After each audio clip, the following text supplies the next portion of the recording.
Olá pessoal, vamos dar início à aula número 1 de Introdução à Climatologia e Meteorologia. Essa aula vai ser bastante tranquila e relativamente rápida, tá? Vamos lá. Então só contextualizando, né? Naquele diagrama conceitual da disciplina, hoje vamos dar início então a um pouco de alguns conceitos relacionados à atmosfera em geral, tá? Então aqui a gente só vai fazer uma breve introdução ao tema da atmosfera. Especificamente aqui são os tópicos que vamos abordar nessa aula, tá ok? A importância da atmosfera então para a vida humana, para o ciclo hidrológico, para a cadeia alimentar, camada de ozônio, e a questão específica do clima, especialmente a questão do efeito estufa, ok? No tópico de conceitos, vamos falar um pouco sobre tempo e clima e diferenciar a meteorologia da climatologia. Abordaremos também bastante rapidamente a questão da importância das ciências atmosféricas e um pouco como que ela foi se desenvolvendo ao longo da história da humanidade. Por fim, da atmosfera em si, falaremos sobre questões de escala, variação vertical da pressão, variação vertical da temperatura e camadas da atmosfera e composição atmosférica. Bom, primeira pergunta que vou fazer para vocês, tá? Para a vida humana, do que precisamos para viver? Certa vez eu perguntei isso em aula e um aluno gritou dinheiro e outro gritou amor. Pessoal, não era bem esse tipo de pergunta que eu quis dizer. Na verdade, eu deveria ter sido um pouco mais específico, né? Mas o que eu quero saber aqui de vocês, o que precisamos, né, para viver no sentido fisiológico, né, para a gente, né, para o nosso corpo sobreviver. Então, eu vou pedir para vocês pensarem numa resposta, né, a primeira coisa que vem à mente de vocês. E vocês depois vão, claro, vocês vão saber, eu vou colocar a resposta aqui para ver se bate com a primeira coisa que vocês pensaram, tá? Foi isso que vocês pensaram? Água, né? Claro, a gente precisa de água para viver. Do que mais a gente precisa? Comida, claro, né? E por fim, ar. Tá ok? Tenho quase certeza que boa parte de vocês pensaram principalmente aqui, né, como primeira coisa que a gente precisa para viver, a questão da água. Na verdade, a gente precisa da combinação dos três, né, em diferentes quantidades, é o que veremos a seguir. A água todo mundo sabe, todo mundo sempre ouve falar que a gente precisa, em média, de 2 litros de água por dia, né, e considerando aí a densidade da água, isso equivale mais ou menos a 2 quilos de água por dia. Isso, né, é tranquilo, todo mundo já internalizou isso. Comida, a gente sabe que em média um ser humano também precisa, né, de ingerir, né, alimentos que vão totalizar mais ou menos que 2.000 calorias por dia. Tá? Isso aí vai corresponder aproximadamente a 450 gramas por dia, tá? Claro que vai depender aí da questão se é carboidrato, se é lipídio ou se é proteína, cada um tem uma correspondência entre a quantidade de caloria para a quantidade de gramas, tá? Mas vamos colocar aqui em termos médios, tá? 2.000 calorias por dia equivalem aí a 450 gramas de alimentos por dia. E o ar? Quem que sabe aqui a quantidade de ar que a gente precisa consumir por dia? Alguém aqui sabe dizer? Acho que ninguém aqui deve saber dizer, né? Uma aqui, a questão do ar, a gente não tem que se preocupar, assim como a água e com a comida, em ficar o quê? Bebendo água, em ficar ingerindo os alimentos. O ar simplesmente é uma ação involuntária, a gente simplesmente respira, né? Inspira o ar e expira de volta para a atmosfera. Então a gente não fica preocupado. A quantidade de ar que eu tenho que... hoje eu tenho que inspirar tantos litros de ar. Não existe isso, né? Simplesmente a gente respira, né? Não pensa e por conta disso, claro que é uma ação involuntária do nosso organismo. Mas existe, claro, pessoal, isso não é difícil de obter, mas é possível estimar qual a quantidade média, né, que um ser humano respira por dia, tá? E essa estimativa, vou falar logo depois, vamos falar um pouco aqui a questão, voltar à questão da água. Isso a gente também, a gente sabe, né, que a gente consegue ficar algum tempo sem ingerir água, né? Às vezes a pessoa ocorre, por exemplo, algum tipo de acidente ou um terremoto, alguma coisa, a pessoa fica presa lá nos escombros. E a gente sabe que tem pessoas que sobrevivem por dias, né? Então o pessoal coloca, lógico, por cima, isso vai depender muito de organismo, questão da idade da pessoa. Crianças costumam sobreviver mais, tá? Então a água a gente consegue ficar sem ingerir qualquer quantidade de água por 3 a 5 dias. Tá? Isso em média, é uma estimativa. E dependendo, claro, da situação em que a pessoa se encontra. Comida, a gente já consegue, em média também, ficar, né, de 1 mês a 40 dias sem ingerir qualquer tipo de alimento. Vai depender também de cada pessoa, da reserva que cada pessoa vai ter de gordura no corpo. Mas a gente já consegue ter uma noção aqui que a gente consegue ficar realmente muito tempo sem ingerir qualquer tipo de alimento. Tá? Porque o nosso corpo já possui algumas reservas, né, de energia. Voltando à questão do ar. Pararam para pensar mais ou menos? Pensem por cima aí, quantos litros será que a gente respira por dia de ar? Difícil, né? Saber. Daria para fazer uma estimativa por cima, cada respirada é tantos litros, tantas respirações por minuto, vezes hora, vezes... Enfim, a gente conseguiria chegar a uma estimativa, mas alguém já fez isso pela gente, tá? Então, quantos litros a gente respira, né? Isso foi uma estimativa, né, obtida por alguns pesquisadores, que a gente respira, então, de 6 a 10 litros por minuto de ar. Isso vai corresponder, então, a 10.000 litros de ar por dia. Isso aqui quase, né, equivale a 10 metros cúbicos, né, de ar por dia. Considerando a densidade do ar, isso corresponderia a 12 quilos por dia de ar que a gente inspira. E, lógico, que expira depois, enfim, que a gente respira. É bastante coisa, né, pessoal?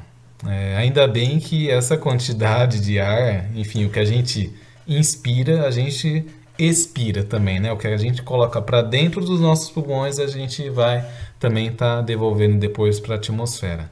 E claro que existem as trocas gasosas aí dentro, né, do nosso organismo, inspirando, absorvendo o oxigênio e depois emitindo, né, o gás carbônico. Então, essa quantidade não fica armazenada na gente, né? Se falar, se de repente a gente inspirasse 12 quilos por dia, imagina, né, as mulheres, enfim, a questão de, né, de a gente ficar preocupado com essa quantidade, vou engordar 12 quilos por dia, não é, claro, não é bem isso, fazendo essa brincadeira aqui, mas não existe isso, né?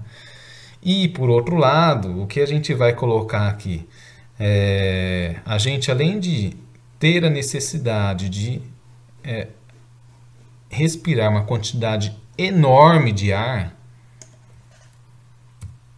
a gente consegue ficar efetivamente sem ar por segundos ou minutos. Tá? Então, se você tivesse que escolher entre 3 aqui, né, entre a água, a comida e o ar, se vocês tivessem que escolher, qual seria a primeira delas que você não ficaria sem? Se você tivesse que escolher, você tem que escolher 2 delas. Qual que você escolheria para sobreviver?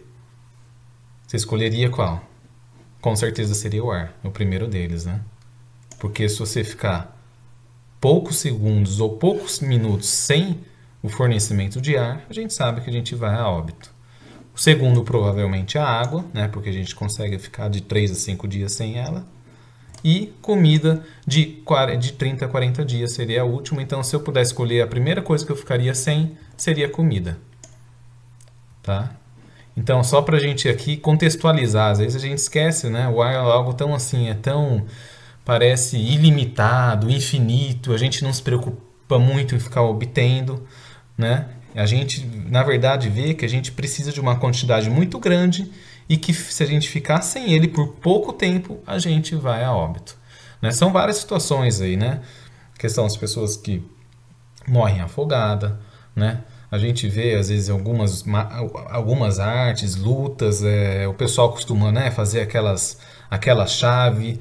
O que acontece ali com, né, com os lutadores, as pessoas que estão praticando esse esporte? Né? Uma vez que alguém vai lá e, vamos falar, estrangula outra pessoa, corta, né, o fornecimento, né, do oxigênio que está sendo bombeado pelas artérias, né, do coração para a cabeça, cortou o fornecimento de oxigênio, a pessoa desmaia. Tá? Claro, ali não, né, vendo toda a interrupção, a pessoa não vai necessariamente ter qualquer tipo de sequela grave. Mas se fosse o caso de a pessoa, né, perder completamente o fornecimento de oxigênio, perder a respiração, o cérebro perder todo, né, a sua, enfim, sua capacidade, e depois a gente sabe que pode a pessoa vir a, né, ter consequências graves aí para a saúde.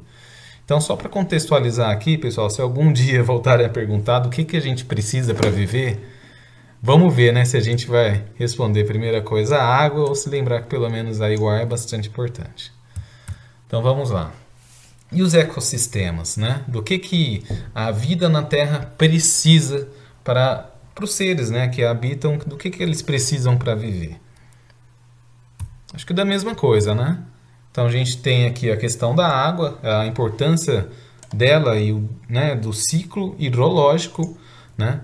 Desde lá a fase, né, de evaporação, né, evapotranspiração, incluindo aí, né, os organismos que também transpiram, né, a questão da precipitação e esse ciclo se fechando aqui, né. A mesma coisa aqui, em termos de comida e de alimentos, né. A cadeia alimentar também a gente sabe, né, que no estudo dos ecossistemas ela é bastante importante, né. Temos aqui, né, os seres produtores, né, que realizam a fotossíntese, que são, né, alimento para os consumidores primários, aqui no caso os herbívoros, que por sua vez se tornam, né, alimento para os consumidores secundários, aqui os carnívoros, e que todos esses aqui, uma vez que morrem, eles vão se tornar alimento dos seres decompositores e esse ciclo se fecha aqui. O importante aqui, o que está faltando aqui nesse ciclo para ele realmente se fechar? O que ocasiona, o que permite, né, o fluxo de energia dentro dessa cadeia alimentar? A gente precisa da fonte de energia, que é o Sol. Né? Sem o Sol, os seres que realizam a fotossíntese não teriam como, né, captar essa energia solar e transformar, né, em carboidratos, enfim, na energia que vai sendo quimicamente transmitida por meio desse sistema, desse ecossistema. E em termos de ar, veremos o quê? Que o ar também, para a Terra, é importante, né, considerando a atmosfera. Primeiro fator aqui, camada de ozônio, então existe uma camada protetora da atmosfera que absorve boa parte dos raios ultravioleta emitidos pelo Sol e sendo assim, né, havendo a absorção dessa radiação que tem muita energia, permite a manutenção da vida, né, aqui na superfície. Tá? Então a importância da camada de ozônio é filtrar esses raios ultravioletas, né, que caso não tivesse, né, essa camada de ozônio, os seres, provavelmente a vida não teria se desenvolvido na forma em que a gente conhece hoje, tá? Ou poderia, inclusive, até ter viabilizado qualquer outro tipo de vida, mas enfim, não seria da forma que a gente conhece hoje. E também a questão da atmosfera é importante para o clima, devido à questão, né, o efeito estufa, né, de alguns gases, né, de efeito estufa que permitem o quê?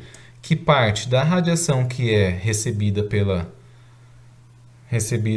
do Sol, ela em vez de ser irradiada de volta para o espaço, ela de alguma forma ela fica armazenada, concentrada aqui nessa camada da atmosfera, tá? É como se parte do calor ficasse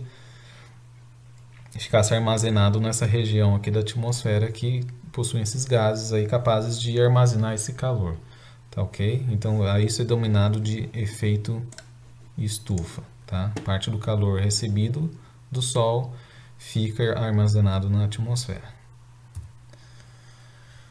Então, ok, pessoal, agora vamos entrar em alguns conceitos simples, mas que são importantes a gente carregar isso ao longo de toda a disciplina, tá? A primeira diferenciação que a gente precisa ter é com relação aos conceitos de tempo e clima, tá?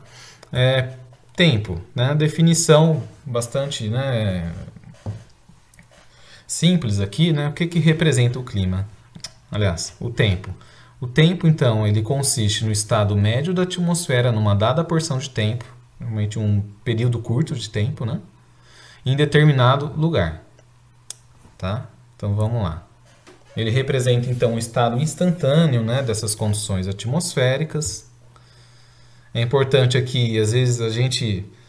na língua portuguesa, a palavra tempo ela pode ter dois significados. Isso vai depender do contexto, caso a gente não coloque na frente duas palavras para diferenciá-la. Tá? Então a gente vai ter primeiro o tempo meteorológico, que é o que vamos ver aqui ao longo de toda a disciplina, e o tempo cronológico. Tá?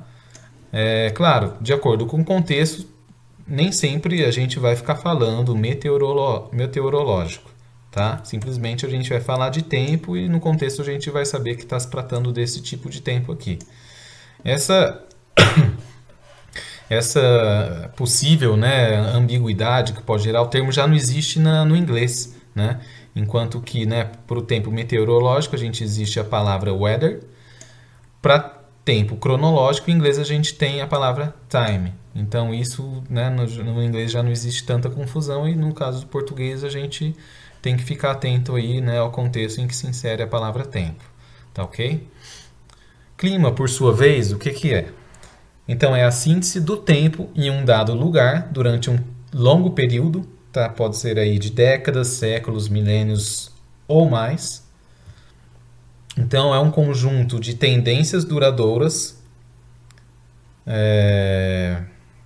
Vamos considerar aqui, alguns lugares definem a questão da normal climatológica, que considera 30 anos de dados.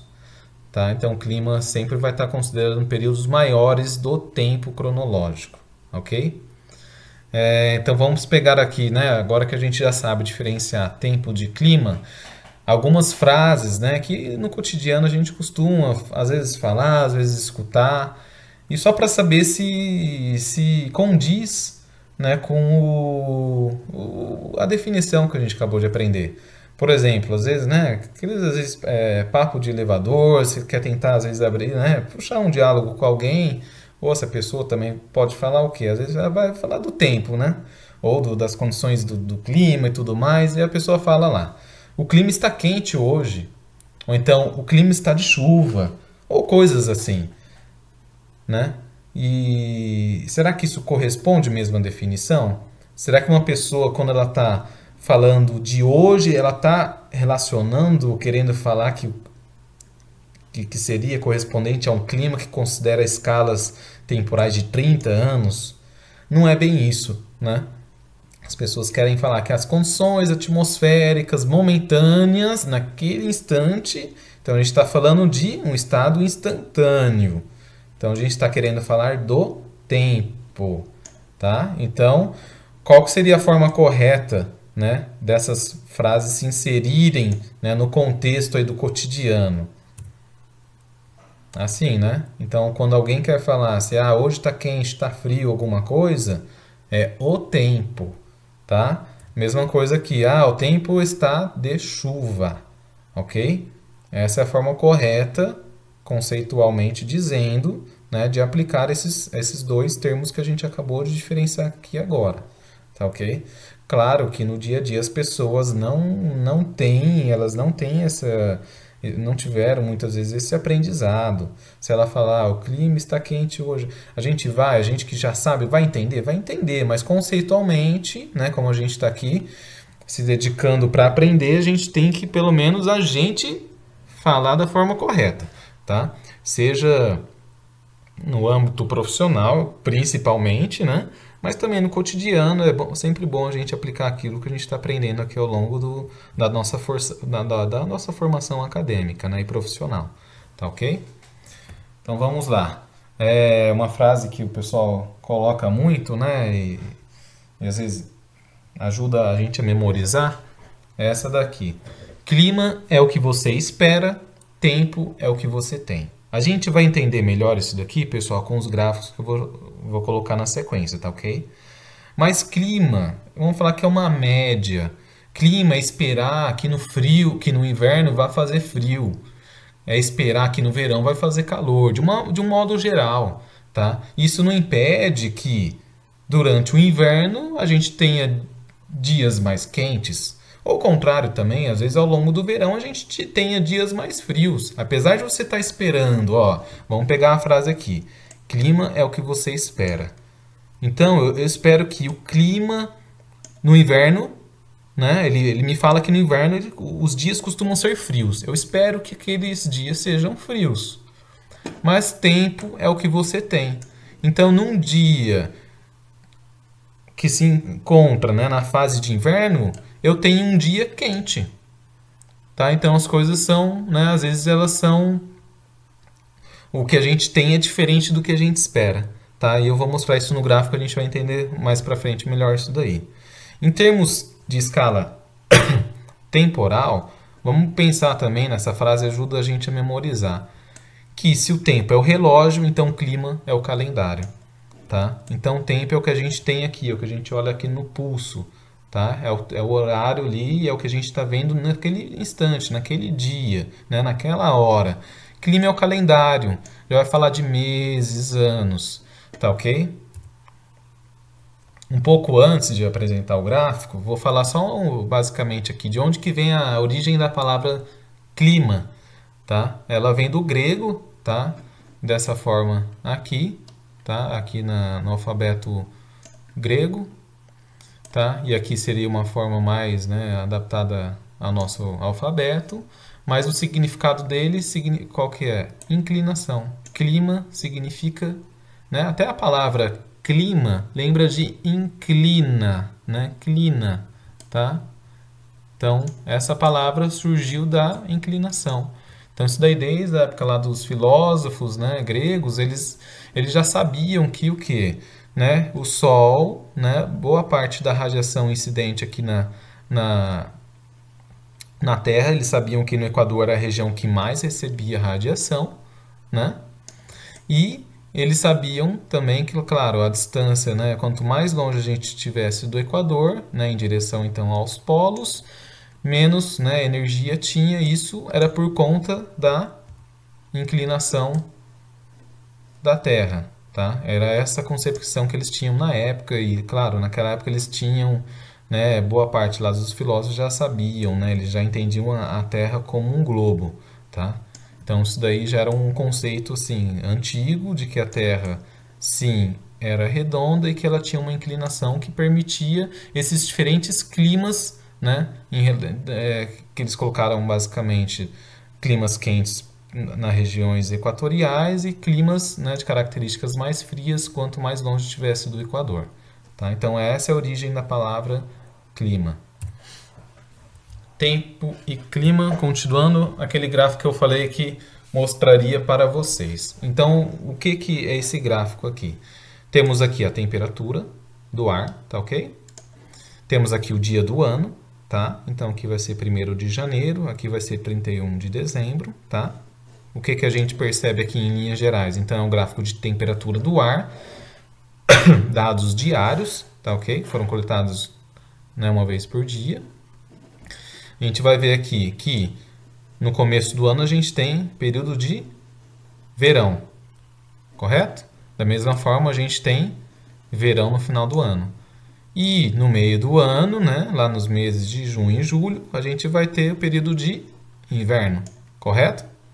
Correto, né? Então isso daqui é o dado de um ano, tá? Então a gente tem o que aqui? A gente poderia dizer que a gente está olhando as condições do tempo. Para cada um desses dias aqui, a gente está vendo, né, um valor, né, de temperatura que corresponde àquele dia. Então é uma situação diária.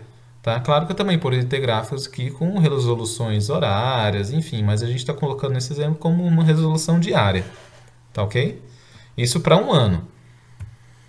Se eu for acrescentar aqui mais um ano, tá? Um outro gráfico para mais um ano, e eu vou acrescentando vários outros aqui, ó. Vocês veem que cada ano tem um comportamento, né?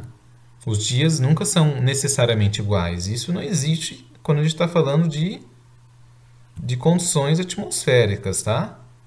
Nunca a gente vai ter um ano igual ao outro. A gente pode ter anos parecidos, com algumas características parecidas. Então vamos até o final. Estou acrescentando mais alguns gráficos. Tá ok? A gente vê que ele já está bastante, né, sobreposto. Então vamos voltar aqui. Ó. Eu coloquei vários, se eu não me engano, são 30 anos aqui, tá? 30 gráficos. O que a gente vê aqui? Cada ano tem uma característica, né?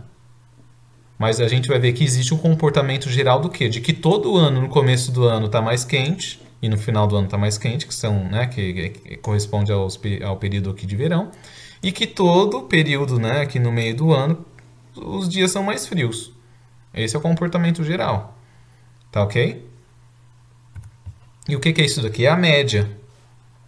É a média de todos esses anos aqui para cada um dos dias, tá? Então a gente vai ter aqui período de verão mais quente, tá? Começo e final do ano, e período de inverno mais frio. Agora vamos ver aqui o que é clima e o que é tempo. Clima é uma condição então média. Então isso daqui corresponde ao clima.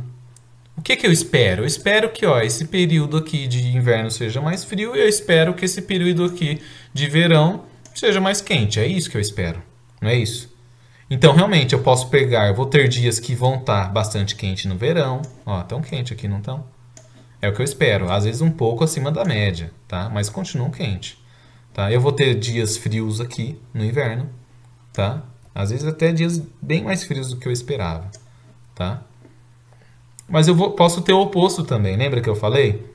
Eu espero que todo verão faça calor. Mas eu posso ter dias que são frios aqui, ó. Olha esse extremo aqui.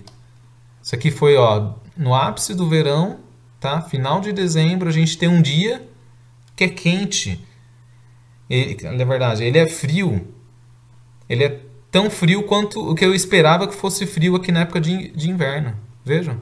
Ó, nessa temperatura, se eu puxar para cá, ele estava tão frio quanto, né, o clima esperado na época de inverno. Então, o que eu esperava aqui? Ó, eu esperava clima. Ó, clima é o que você espera. Eu esperava um dia quente. Tempo é o que você tem. Eu tinha um dia frio, ou seja, o meu tempo estava, né, frio naquele dia que eu esperava que estivesse quente. O oposto também é válido, tá, pessoal? Ao longo do inverno, eu espero dias mais frios. Então, o clima é o que você espera. Eu espero, ó, dias frios. Mas eu vou pegar essa situação extrema aqui, desse dia que ao longo do inverno foi tão quente quanto alguns dias de verão. Inclusive, ó, vejam esse ponto aqui, ó, que é um extremo. Nesse dia desse aqui que tá, ó, eu esperava, né, o clima me dizia, você tem que esperar um dia frio. Mas não, o que eu tinha?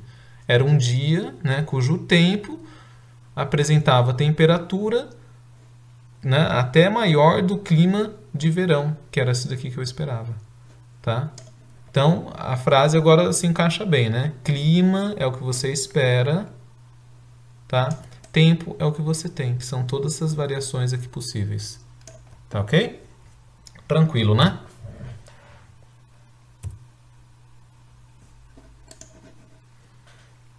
Aqui outra forma de ilustrar, tá? O que é tempo, o que é clima. Vocês vão me ajudar a identificar aqui. Essa aqui é uma imagem de satélite, então, tá? Aqui do continente sul-americano, né? Brasil aqui, algumas nuvens, tal. Ao longo da disciplina a gente vai saber identificar, né, boa parte dessas, né, do que está acontecendo aqui, mas no momento certo, tá?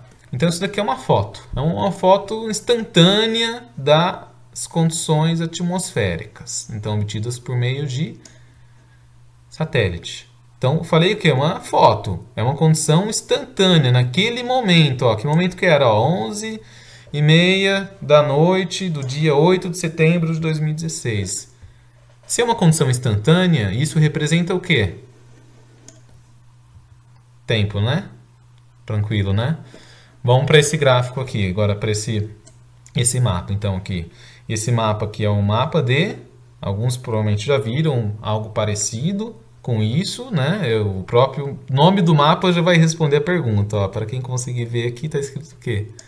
Mapa de clima, tá ok? Então, ele vai ter um mapa de classificações climáticas, tá? Aqui são várias, né, regiões e as respectivas classificações. Então, foram obtidas essas linhas aqui, né? Elas foram obtidas utilizando de dados, né? E depois de vários anos eles chegaram a espacialização desses dados permitiu delimitar algumas regiões aqui de climas parecidos, tá? E aqui tem as classificações desses diferentes climas, tá ok? Então isso daqui é um mapa médio das características, né, das condições atmosféricas. Então isso daqui representa o quê? Clima, né? Um mapa de clima, tá? Aqui a gente tem uma imagem de satélite, né, só retomando, que mostra as condições do tempo, né, o que está acontecendo agora, as movimentações instantâneas da atmosfera, e aqui já são as condições mais duradouras, né, que na média vão ter mais ou menos essas características, tá ok? Mais um aqui para reforçar bastante o conceito, tá, pessoal? Nesse gráfico aqui a gente vai ter ao longo de um ano, o que? A gente vai ter nesse gráfico aqui, nessa curva em azul, a gente vai ter umidade relativa do ar, tá? Isso daqui é para a região são dados da cidade de Brasília, tá? Então, nos meses aqui de verão, a gente tem mais chuva, que são essas barrinhas aqui, tá? Para cada barrinha dessa existe a quantidade correspondente, né, de chuva diária, tá? Então, os dados aqui são diários. E nesse período aqui a gente vai ter um período de seca, né? Então não tem chuva, então a umidade relativa cai bastante, tá? Que corresponde aqui à época de inverno. Então o inverno em Brasília é bastante seco. É comum ficar de 3 a 4 meses sem chover lá, tá? Na média, tá, pessoal? Falei de dados, né, com uma resolução temporal bem, né, curta. Isso já remete à ideia de quê, né? De tempo, né? Então, a gente está falando aqui, ó, de chuva diária, dados diários de umidade relativa, tá ok? Nesse gráfico aqui, que é um climograma ou climatograma, a gente também vai ver mais ele adiante, ele mostra o quê? Essas barras aqui em azul representa a chuva média, de pelo menos, então, dados considerando 30 anos, tá? Que vai falar, ele tem mais ou menos o comportamento geral disso daqui, ó, tá vendo? Ó, os extremos tem mais chuva. Aqui, ó, extremo, extremo. Corresponde ao quê? Ao período de verão, que é chuvoso. E a parte aqui central corresponde ao período de inverno, que é mais seco, ó, que bate com isso daqui. As barras mudam porque aqui, qual que é? A chuva, o dado está sendo representado de forma aqui mensal, tá ok? Aqui é diário. Então, aqui vai ter, ó, mês de janeiro. Eles pegam a soma disso daqui, tá? E, claro, vão tirar a média para os últimos 30 anos. Eles chegam nesse perfil aqui, tá? Aqui vai ter a temperatura também, tá? A escala desse gráfico está um pouquinho estranha, variando de 0 a 150 graus Celsius, tá? Não tem porquê um gráfico, né, de condições do tempo ou do clima ter essa escala. A atmosfera não vai chegar normalmente nessa temperatura, tá? Tão elevada assim. Mas enfim, a temperatura está aqui representada nessa curva aqui em vermelho, tá ok? Aqui não dá para visualizar direito, mas claro, o período de verão é mais quente, tá? E o período de inverno é um pouquinho mais frio. Então esse gráfico aqui, né, esse gráfico fala de tempo, esse gráfico vai estar falando de clima, tá ok? Então considera condições médias, tá? Então tá bom, pessoal, já falamos então de clima e tempo, né? São conceitos relativamente simples, né? Mas é bom a gente ter bastante, assim, internalizado isso daí. Na apresentação, eu não tive esse cuidado, na verdade, eu não quis antecipar, tá, pessoal? Na apresentação, às vezes eu estava falando de clima e de tempo, tratando como se fossem sinônimos, tá? Mas daqui em diante, tá, a gente vai procurar sempre utilizar o termo correto de acordo com a situação, tá ok? Então vamos lá, vamos também diferenciar a questão, né, a nossa disciplina, né, de climatologia e meteorologia, a gente precisa saber qual que é a diferença entre essas duas áreas do conhecimento. Tá? Então, definição aqui, né, bastante, né, conceito bastante simples do que trata a meteorologia. Então, ela é uma ciência da atmosfera relacionada aos estados físico, dinâmico e químico da atmosfera e as interações entre eles e a superfície terrestre. Ok, uma, né, definiçãozinha aqui. Então, qual que é a metodologia, né, da meteorologia? Então, ela emprega as leis da física clássica e as técnicas matemáticas no estudo dos processos atmosféricos. Ok? Vamos colocar aqui de forma geral, a meteorologia ela se preocupa mais com o quê? Ela estuda o tempo, presente e futuro. Então, a escala temporal dela é bastante em termos de dias, horas, tá? Então, ela diz se vai chover daqui 5 dias, diz se amanhã vai estar quente ou se vai estar frio. Tá? É algo bem assim, utiliza dessas técnicas matemáticas, muita modelagem, para basicamente previsão do tempo, vamos colocar assim, tá ok? Então, considerando na escala temporal do tempo meteorológico, tá? E a climatologia? Então, o próprio nome aí já vai, né, nos induzir ao que ela estuda, né? Estuda é o estudo científico do clima. A gente acabou de ver, né, qual que é a definição de clima.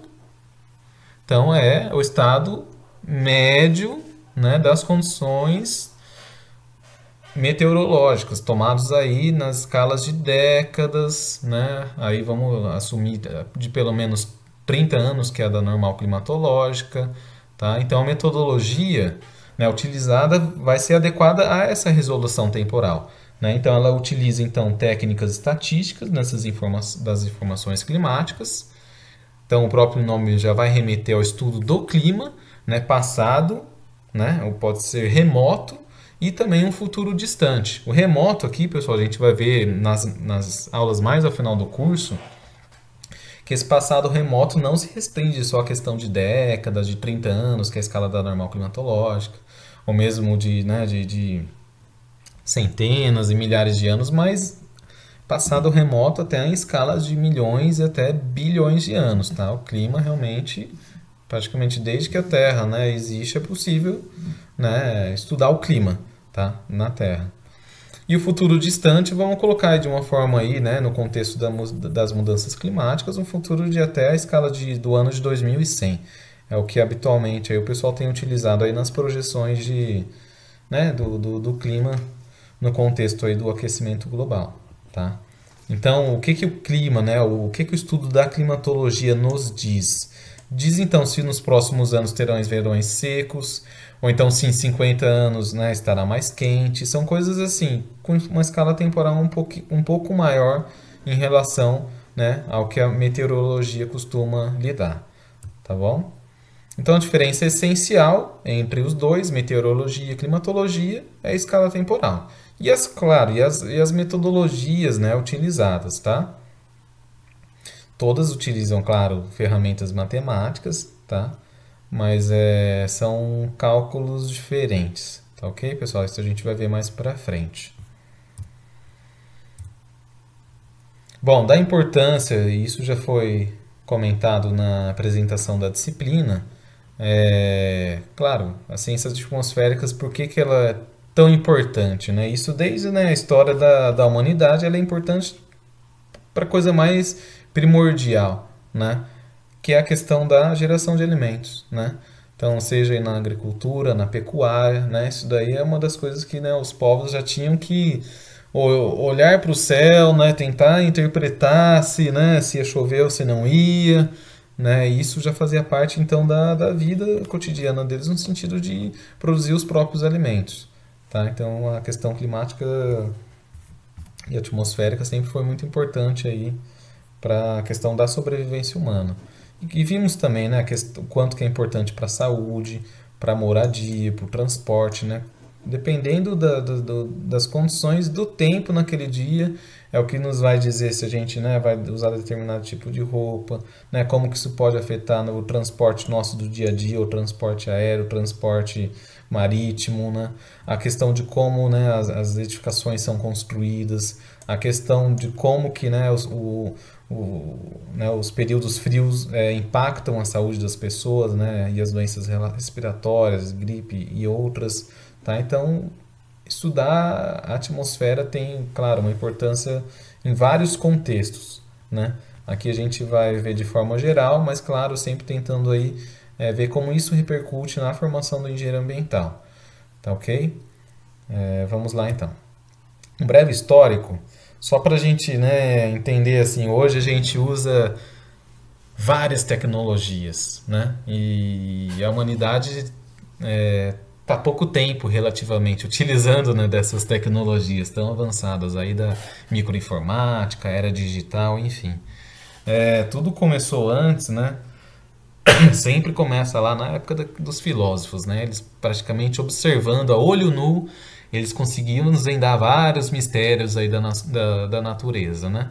Então, Idade Antiga eu classifiquei aqui, né? A questão, o instrumento era a observação humana, né? E essa capacidade, né? E a criatividade de tentar entender os fenômenos da natureza, inclusive, no caso, a atmosfera. Então, até o século, né? Até o século 5 antes de Cristo, as populações, né, acreditavam que os fenômenos do tempo eram controlados pelos deuses, tá? Isso era, claro, uma limitação da cultura daquela época, tá, pessoal? A partir então de 400, né, 400 anos antes de Cristo, o filósofo Hipócrates, né, foi o primeiro, né, a ele é atribuído a primeira, vamos falar, o primeiro estudo mais, vamos falar, científico, né, e filosófico da questão da atmosfera. Então, a publicação, né, o estudo dele foi, né, ficou conhecido como Ares, Águas e Lugares. Tá? Então, ele já foi né, a ele é atribuída o primeiro, vamos falar, estudo mais formal da questão atmosférica. Tá?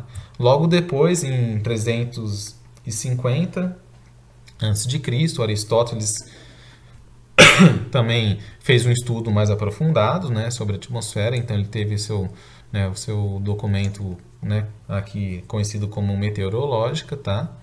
Tiveram vários outros depois, mas eles são, vamos falar, os pioneiros nesses estudos, tá, pessoal? A gente passou, claro, uma boa fase da humanidade aí, né, a questão da Idade Média, muitas estagnações científicas, né, e retrocessos, inclusive, né, onde não se acreditava mais que a Terra era redonda, tinha toda uma questão, né, enfim. E isso, né, com o tempo, né, retomou, porque os filósofos, né, já acreditavam que a Terra era redonda, então teve alguns retrocessos. Mas logo após, né, vamos falar, colocar aí, a partir do século XVI, então, período ainda na Idade Média, né? Mas já numa fase em que algumas celebridades, vamos falar da área científica, começaram a despontar, vários conceitos científicos começaram, né, a se consolidar. Tá? E associado aqui à questão do estudo da atmosfera, em 1593, Galileu, então, ele foi responsável pela invenção do termômetro, né, que é um instrumento, né, analógico, né, que é até hoje, né, utilizado aí para medir a temperatura, que é um dos principais, né, elementos do clima, tá? Então foi lá no final do século XVI, né, que foi inventado o termômetro, que até hoje é utilizado para, claro, várias aplicações, mas inclusive nas ciências da atmosfera.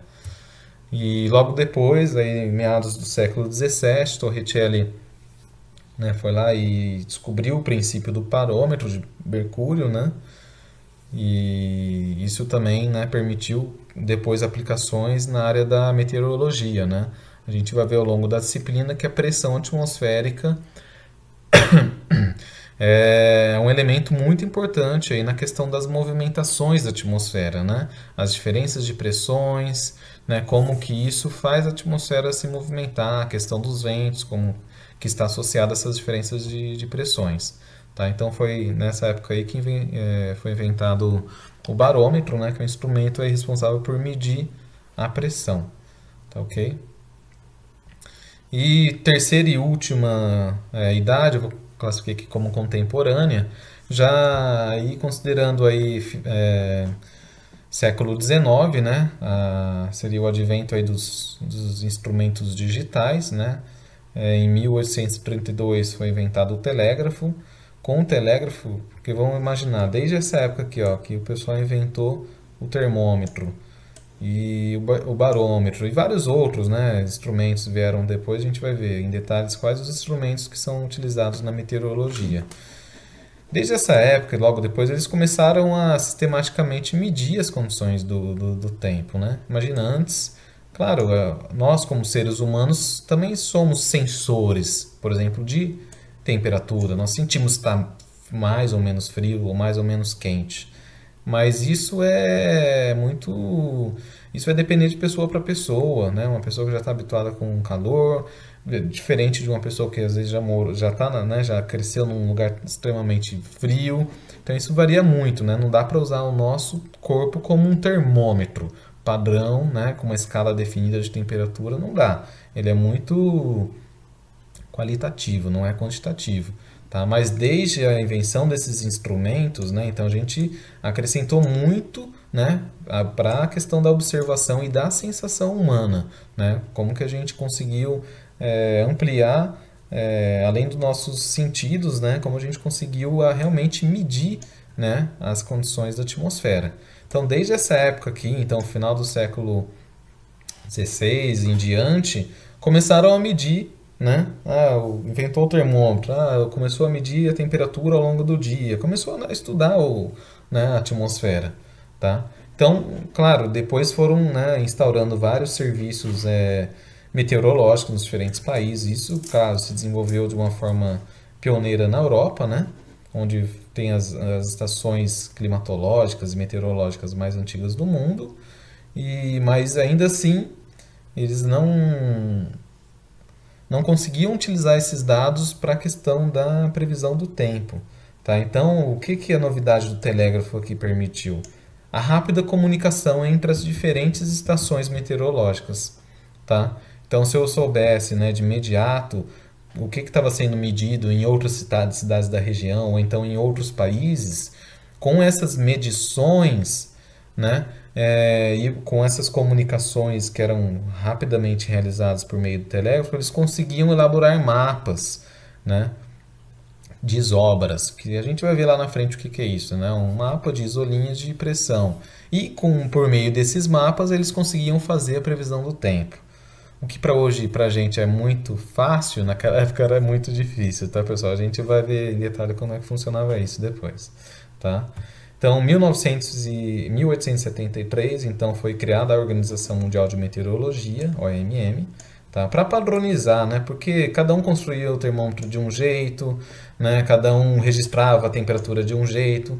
Então, a Organização Mundial surgiu no sentido de padronização de procedimentos, né? Para poder, né? Já que existia uma comunicação relativamente boa, a própria comunicação tinha que ser padronizada, né? Criaram códigos padronizados para todo mundo entender, utilizar a mesma linguagem, tá ok? Em 1900, então, né, as estações, então, que, claro, começaram a se espalhar por todo o mundo, né? Então elas já cobriam, então, cerca de 80% da superfície terrestre mundial, tá? Então já foi, assim, um salto legal em termos de monitoramento das condições atmosféricas. Em 1940, isso já vai ficando cada vez mais recente, os princípios do radar meteorológico foram desenvolvidos. Então é uma ferramenta que a gente costuma utilizar muito hoje. Tá? Em 1960, o primeiro satélite meteorológico foi utilizado, né? A primeira imagem com os fins meteorológicos de satélite foi então obtida. Né? A partir dali, lógico, os satélites foram se desenvolvendo e hoje a gente tem uma qualidade muito boa. Né? E em 1980 foram desenvolvidas as estações climatológicas automáticas, tá? Que são aquelas que coletam, né, os dados utilizando os sensores digitais. Tá? Então, resumindo aqui, idade antiga, observação a olho nu, né? Era esse instrumento que utilizava, né? O nosso corpo. Idade moderna, desenvolvimento dos instrumentos analógicos, que ainda hoje são utilizados, sim, são muito importantes, tá? E a era contemporânea são esses instrumentos digitais, claro, que possuem, né, várias vantagens em relação aos instrumentos analógicos. Isso a gente vai ver bem a diferenciação aí numa aula específica de instrumentação. Então, atmosfera. Vamos começar efetivamente a falar, né, do objeto do nosso estudo. Primeira coisa, só para a gente, né, ter noção, né, da questão de escala, que é muito importante na engenharia, para tudo, pessoal, para tudo que a gente estuda, a gente tem que ter uma noção de escala, tá? A atmosfera, a gente vive, né, imerso nela, né, mas a gente não consegue sentir o tamanho dela, tá? E vários gráficos, vou mostrar aqui alguns, né, só para exemplificar, gráficos fora de escala, né? Tudo bem, para outros fins, né, quando a gente vai falar, por exemplo, a questão aqui né, das camadas, né, da atmosfera, eles fazem numa proporção aqui que não corresponde à questão da escala na realidade, tá? Então, se a gente coloca, nossa, atmosfera, né? Aqui parece que tem 2 vezes quase mais do que a própria Terra, né, em termos aqui né, de espessura. Aqui parece ter também 2 vezes, aqui, enfim, cada gráfico querendo mostrar algumas características, eles não estão, claro, preocupados com essa questão da escala. Mas é bom a gente, pelo menos uma vez na vida, ver o tamanho da atmosfera, né, em relação à Terra em si, tá? Só para a gente ver que ela é uma fina camada em relação, né, à Terra, tá? E o que eu coloquei aqui, né? Essa primeira, vai ter que dar um zoom aqui para poder enxergar, tá? Temos aqui então o raio da Terra, vai ser o diâmetro da Terra de 5.000 quilômetros, né? Mais ou menos. E a espessura da atmosfera, se for considerar todas as camadas, ela é de mais ou menos 10% disso, que corresponde aqui a 500 quilômetros, tá? Considerando todas as camadas, tá, pessoal? Mas a gente vai ver na frente, né, que a atmosfera, em termos de concentração de gases, ela não pega toda essa região aqui, tá? Então vamos pegar aqui, ó, dando zoom nessa região, tá, para a gente poder enxergar melhor. Ó, 500 quilômetros é a distância então da superfície para esse limite aqui que eles colocam, o limite, né, médio aí do que seria a atmosfera, que a partir daqui a gente já poderia considerar espaço, né, ou vácuo, tá? A gente vai ver que da superfície da Terra até 10 quilômetros de altitude, 75% da massa da atmosfera está concentrada nessa região, tá? Então, vocês veem, a gente tem 500 quilômetros, né? Somente aqui nos 10 primeiros quilômetros, a gente tem 3/4 da massa dos gases concentrados nessa região.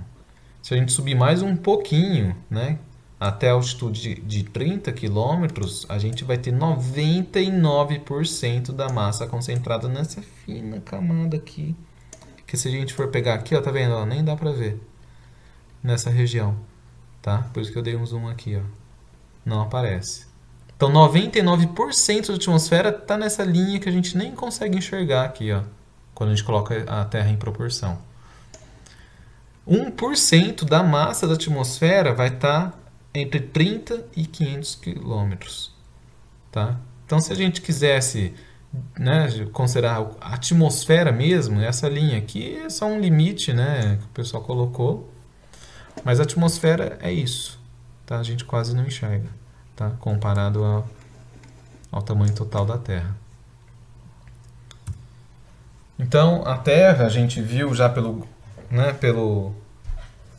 slide anterior, que ela concentra boa parte dos gases próximo à superfície. Isso por conta da gravidade, tá, pessoal?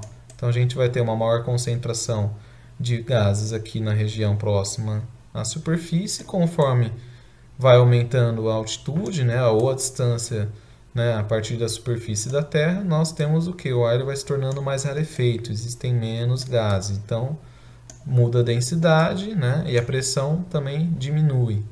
Tá ok? Então, está relacionado o que? A pressão. Ela diminui com o aumento da altitude. Então, ó, vamos pegar nesse gráfico aqui a altitude, ó, vai aumentando em quilômetro. Tá? A pressão também vai diminuindo. Aqui está em escala logarítmica, aqui está em 1000 milibar, 100 milibar, 10 milibar, 1 milibar e assim por diante. E aqui nós temos o que? A massa abaixo, porcentagem da massa abaixo em relação a determinada altitude. Vamos pegar um exemplo aqui, ó, que a gente viu no slide anterior. Na altitude de 10 km, nós temos o que?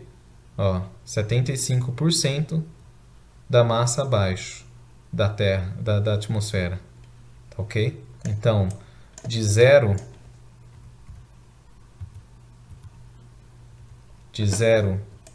né, da superfície até 10 km, eu tenho 75% dessa massa. Tá? Se eu for lá para a altitude de 30 km, tá? Então de 0 a 30 km eu vou ter 90 ou 99%, né, que estava no slide anterior. São dados aproximados, tá, pessoal? Vai depender da fonte. Tá? Aqui no caso está dando 90%. Tá? Mas para vocês verem que numa altitude de até 30 quilômetros, nós vamos ter boa parte da massa da atmosfera. Tá ok? E, em termos, então, além da pressão, temos também a variação vertical da temperatura. Isso, e são essas variações de temperatura que definem as principais camadas da atmosfera. Vamos dar um zoom aqui, ó. Então a gente tem aqui nossa superfície, tá ok? Até mais ou menos 10 km nós temos a primeira camada da atmosfera. Então, deixa eu colocar aqui o laser. A troposfera, tá? Então, 10 km de altitude é onde se encontra a nossa troposfera, tá ok? A temperatura, conforme, né, a gente vai subindo em altitude, a temperatura vai caindo, ó. A gente começou aqui com mais ou menos 15 graus Celsius, eu estou aumentando, ó, em altitude, minha temperatura está caindo até quase aqui, ó, menos 60 graus Celsius, tá? Então, a cada quilômetro, a temperatura da atmosfera cai em média aí 6,5 graus Celsius, tá ok? Aqui existe uma pausa dessa variação de temperatura, então por isso que chama tropopausa, né? Porque é uma pausa logo em cima da troposfera, tá? E logo depois, o que acontece com a temperatura? Ela começa a aumentar. Conforme eu vou aumentando aqui a minha altitude, a minha temperatura também vai aumentando, ó. Então o que estava aqui menos 60, ela vai aumentando, aumentando, aumentando, para estar mais ou menos aqui, pouco menos de 0 graus Celsius, tá ok? Então, da região aqui de 10 km de altitude até mais ou menos 50 km de altitude, a gente tem a estratosfera. Tá? É a segunda camada da atmosfera. Novamente, aqui a gente tem uma pausa, né? Então, vai ter uma inversão logo na sequência. Ó, parou.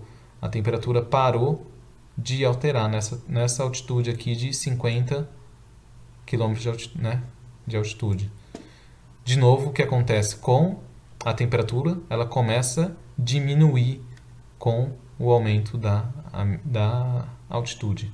Então ela vai aumentar, vai chegar aqui a quase menos 100 graus Celsius, numa altitude aqui de mais ou menos 85 quilômetros, tá? A última pausa seria a mesopausa, que fica em cima dessa camada aqui que eu não falei, é a mesosfera, tá? Então a mesosfera está compreendida aqui entre 50 e 85 km de altitude. Da mesopausa, vamos ter o que? Uma inversão de novo da variação da temperatura. Então, a temperatura, conforme a gente aumenta aqui de altitude, a temperatura volta a aumentar. Então, vamos pegar aqui. Por que que na estratosfera, né, essa temperatura ela aumenta conforme a gente vai subindo aqui a altitude? Nessa região aqui, onde ocorre, principalmente aqui, em 20 km de altitude, 22 km de altitude, é onde a gente tem a nossa camada de ozônio. Tá? Então, é onde boa parte, né, da radiação ultravioleta ela é absorvida nessa região. Tá ok? Na termosfera, e em alguns livros eles vão utilizar, né, em alguma parte que eles vão chamar inclusive de ionosfera. Também vai ser uma região da atmosfera onde partículas, aí no caso são íons, né, já são átomos ionizados, né, vão estar absorvendo também outros tipos de radiações emitidas pelo Sol. Tá? Raio-X são radiações que têm, né, uma energia associada muito elevada. Tá? Por isso que ioniza esses átomos que se encontram nessa altitude aqui. Tá? E por isso que causa o aumento da temperatura conforme o aumento da altitude. Tá ok? Só mais aqui colocando, né, a baixa atmosfera contempla a troposfera e a estratosfera, e a alta atmosfera vai ser a mesosfera e a termosfera. Tá? Camada limite. Tá? Essa camada limite aqui a gente vai ver mais adiante qual o significado dela, mas ela é a camada que está compreendida aí da superfície até mais ou menos 3 km de altitude. Para fins aí da disciplina, a gente vai estar estudando os fenômenos que ocorrem na troposfera, tá? É onde boa parte da água se concentra, onde, né, os fenômenos atmosféricos, nuvens, precipitações ocorrem nessa região. Tá ok, pessoal? E é onde realmente boa parte dos gases, né, até 10 km, a gente viu lá nos slides anteriores, que concentram aí 3/4 da massa da atmosfera. Tá ok? Então, 3/4 da massa da atmosfera estão nessa região aqui. Né? 99% ou 90%, né? Mas boa parte está nessa outra região aqui. Os fenômenos atmosféricos, para fins aí da disciplina, a gente vai estudar que estão nessa região. Ok? Aqui só para a gente ter, então, o mesmo, né, diagrama, mas considerando algumas, né, algumas coisas do nosso cotidiano. Tá? Então, aviões costumam voar em altitude de aproximadamente, né, 10 km, né, ou 30 e tantos mil pés. Tá ok? Então, ó, os fenômenos atmosféricos ocorrem nessa região aqui, mais da superfície. Os poluentes também se concentram mais nessa região. Aqui a gente vai ver, claro, balões nessa região também. Alguns balões meteorológicos já conseguem ultrapassar a troposfera. Camada de ozônio, ela se concentra aqui na altitude média de 22 km. Tá? Aviões supersônicos conseguem, né, atingir altitudes bastante elevadas. Tá? E aqui são outros fenômenos, né, que ocorrem nessas diferentes camadas. Aqui eles colocam, né, onde que as ondas de rádio se propagam, nessas regiões mais elevadas aqui. Raios cósmicos interagem com as partículas nessa região. As auroras polares ocorrem, né, são fenômenos que ocorrem nessa região mais elevada. E, enfim, naves aeroespaciais já ficam em altitude bastante, né, elevada. Satélites ficam já além da termosfera ou exosfera, que já seria já o espaço propriamente dito, né, onde não tem praticamente nenhuma partícula de gás. Tá? E essas são as camadas da atmosfera. Tá? Uma forma bem assim, tranquila e didática aí, que o pessoal costuma dividir só para a gente concentrar, né, na verdade, nessa parte aqui superficial da atmosfera. E a composição da atmosférica em si, né? Isso é algo que a gente já ouviu falar, né? Então a gente sabe que a atmosfera ela tem os gases majoritários aqui, nitrogênio, né? Compondo aí 78%, né? O oxigênio 21% quase, né? E o argônio quase 1%. E o restante são gases denominados como gases traço, né, ou minoritários, né? Então a gente vai ter diversos aqui. O gás carbônico, o dióxido de carbono, né, e vários outros aqui, né, mas em concentrações relativamente baixas, muito baixas mesmo, tá? Somando todos aqui não vai dar 1%, tá ok? Essa composição aqui, o pessoal, a gente costuma sempre ver, né? Ah, o que tem a atmosfera? Qual a composição da atmosfera? Sempre vai falar os gases majoritários, minoritários. Mas o pessoal dá muita ênfase na atmosfera seca, né? Porque na atmosfera, o que é composta? A atmosfera é composta só de gases. Ela tem outras coisas também, né? Então a atmosfera a gente sabe que não é seca.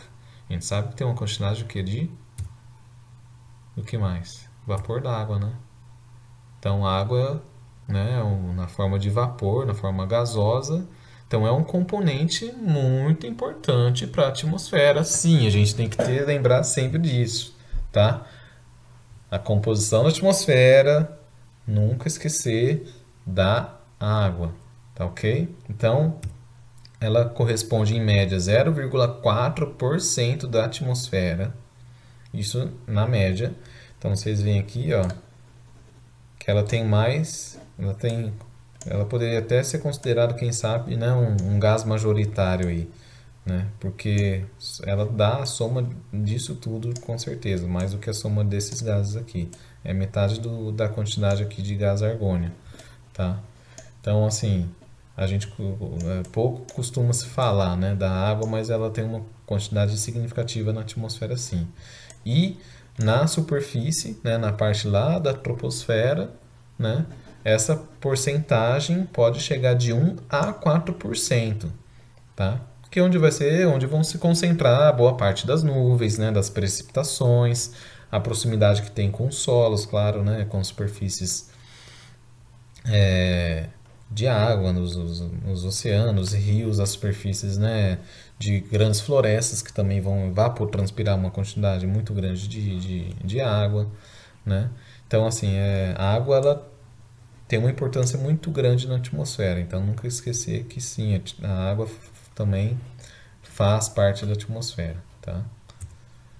E também a atmosfera não é composta só de gases, tá? A gente tem que lembrar que existem várias partículas, né? O pessoal denomina aí de material particulado, né? Que às vezes, claro, boa parte delas são invisíveis, mas tem algumas que são, inclusive, que a gente consegue enxergar, que é fumaça, né? A poeira ou pó, alguma, né? Tempestade de areia, tá? Então são diferentes materiais particulados, diferentes diâmetros que também compõem a atmosfera, assim, tá? Isso daí, claro, dependendo da situação, pode se tornar um problema ou não, mas a gente tem que saber que a atmosfera também carrega sólidos, ok? Em diferentes tamanhos, em diferentes situações, tá? Importante ter em mente isso daí também. Por fim, aqui, a questão da concentração, em termos de ppm, é uma concentração utilizada muito para a questão dos gases, né? Em vez de falar que, por exemplo, que o metano tem 0,000179%, é mais fácil de falar que é 1,79 ppm. Tá? É uma questão aí que se utiliza muito para concentração quando fala de gases, né? E principalmente de gases que têm uma concentração muito baixa. Então, ppm é partes por milhão, tá ok? Então, se a gente pegar aqui a correspondência, né, a gente chega aqui a porcentagem, a gente chega aqui em ppm, tá ok? Então tá, pessoal, essa é a primeira aula, é uma aula bem tranquila, relativamente bem, assim, conceitos simples. Os principais aqui, resumindo, a diferença entre clima e tempo, tá? Bem tranquilo, isso daí dá para levar para o resto da vida, tá? Tranquilo de absorver. A questão da diferença entre meteorologia e climatologia também tranquilo. A questão da escala temporal que é utilizada, que existe essa correspondência aí com os conceitos de clima e de tempo, né? E, enfim, a questão de como que evoluiu, né? A questão da observação do clima, né? Que partiu aí da observação a olho humano e que hoje a gente, né? Conseguiu avançar bastante para esses instrumentos mais modernos e digitais. tá ok? E a própria composição da atmosfera, né, e as variações aí de pressão e de temperatura conforme a altitude, tá? Então são conceitos bem tranquilos, bem simples, tá? Isso daí é a primeira aula inicial, é bem